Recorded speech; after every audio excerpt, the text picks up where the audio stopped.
श्री स्वामी समर्थ जय जय स्वामी समर्थ. श्री स्वामी समर्थ जय जय स्वामी समर्थ. नमस्कार मंडळी. शंकर सुगंध ही श्राव्य मालिका आता मी सुरू करीत आहे. दर महिन्याच्या दुर्गाष्टमी या तिथीला आपण यातल्या एका लेखाचं वाचन ऐकणार आहोत. लेखिका आहेत सौ राधिका मंदी, वाचक स्वर सुवर्णा बोडस. आकर्षण ते समर्पण, एक आनंददायी प्रवास. सद्गुरू श्री शंकर महाराजांच्या सेवेत आपण अगदी नकळतपणे येतो आणि त्यांना वंदन करताना, त्यांच्यासमोर प्रार्थना करताना आपल्या तोंडातून आपसुकच शब्द बाहेर पडतात. महाराज, माझ्या मुखात श्री स्वामी समर्थ आणि तुमचं नाव सतत राहो. माझ्याकडून तुमची अहंकार विरहित सेवा अनंत काळापर्यंत घडावी. मला नित्यकर्म करताना सतत तुमचं स्मरण राहावं. अशा प्रकारे आपली प्रार्थना चालू असते. श्री शंकर गीता या ग्रंथाचं पारायण चालू असतं.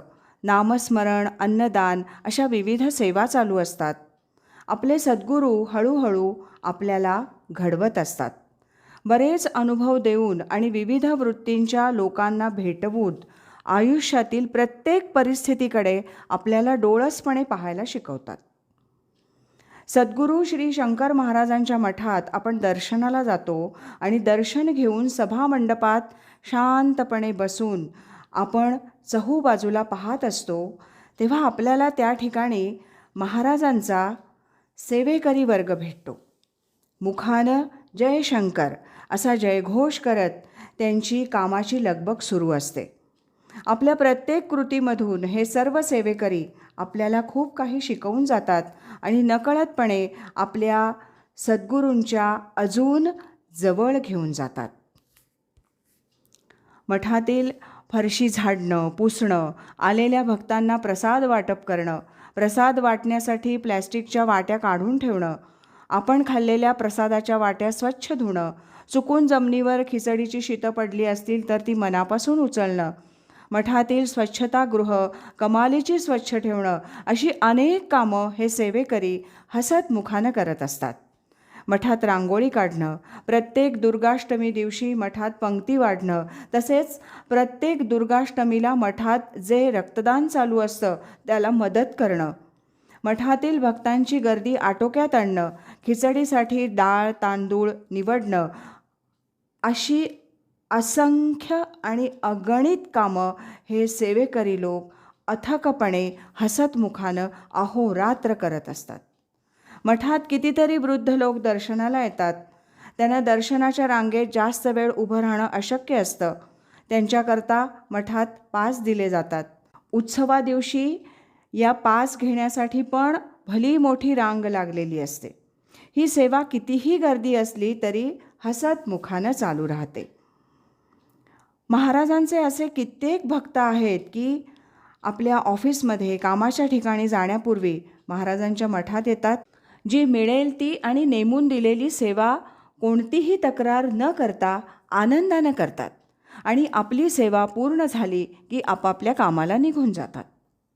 सद्गुरू श्री शंकर महाराज मठातर्फे पुणे युनिव्हर्सिटीच्या परिसरात जे असंख्य विद्यार्थी परगावहून शिक्षणासाठी राहिलेले आहेत त्यांना प्रत्येक दिवशी दुपारी खिचडी आणि लोणचं असं दुपारचं जेवण दिलं जातं. श्री सद्गुरू शंकर महाराज मठातर्फे कित्येक शाळांमध्ये श्री शंकर बाबांची मधुकरी हा उपक्रम राबवला जातो. असंख्य विद्यार्थ्यांना खिचडी आणि लोणचं असं पोटभर जेवण दिलं जातं. त्यासाठी खिचडीनं भरलेली मोठी पातेली मठातून घेऊन जाणं, ती त्या विद्यार्थ्यांना पोटभर खाऊ घालणं आणि तृप्त मनानं परत येणं, अशी सेवा हे सेवेकरी अगदी हसत मुखानं आणि निस्वार्थीपणे करत असतात. अशी सेवा करताना बरेचदा महाराजांच्या समोर उभं राहून दर्शन घ्यायला पण या सेवेकरी लोकांना वेळ मिळत नाही. परंतु ही खंत त्यांच्या मनाला जाणवतच नाही. या सर्वांनी ही पायरी कितीतरी आधीच ओलांडलेली असते. आपल्या सेवेतच ते आपल्या सद्गुरूंना पाहतात आणि त्यात रंगून गेलेले असतात. त्यांची प्रत्येक कृती महाराजांना समर्पित झालेली असते. मठात कोणी अपंग व्यक्ती आली, वृद्ध माणसं आली, तान्ही मुलं दर्शनाला आली की त्यांना गर्दीतून वाट काढून देणं, हात धरून आधार देऊन त्यांचं दर्शन होतं की नाही हे बघणं किती जोखमीची कामं आहेत ही. मठात अगदी ठळकपणे दर्शनाच्या रांगेत उभं असताना मोबाईल वापरू नये अशी सूचना लिहिलेली आहे. परंतु कित्येक भक्त दर्शनाच्या रांगेत उभं असताना मोबाईलवर बोलत असतात, फोटो पण काढत असतात.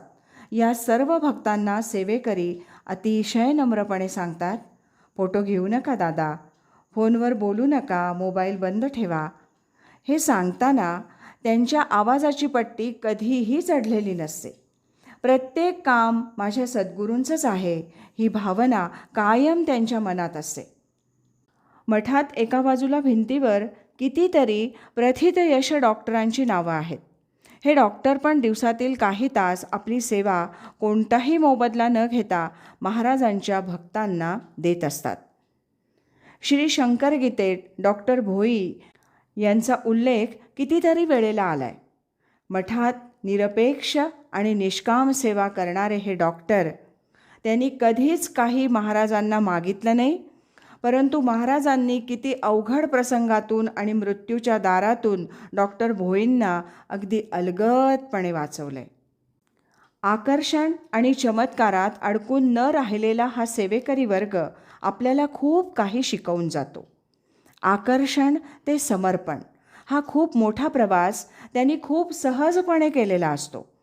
सद्गुरू श्री शंकर महाराज त्यांच्या प्रत्येक कृतीत असतात आणि त्यांच्या सेवेमधून निर्माण झालेला शंकर सुगंध सर्वत्र दरवळत असतो.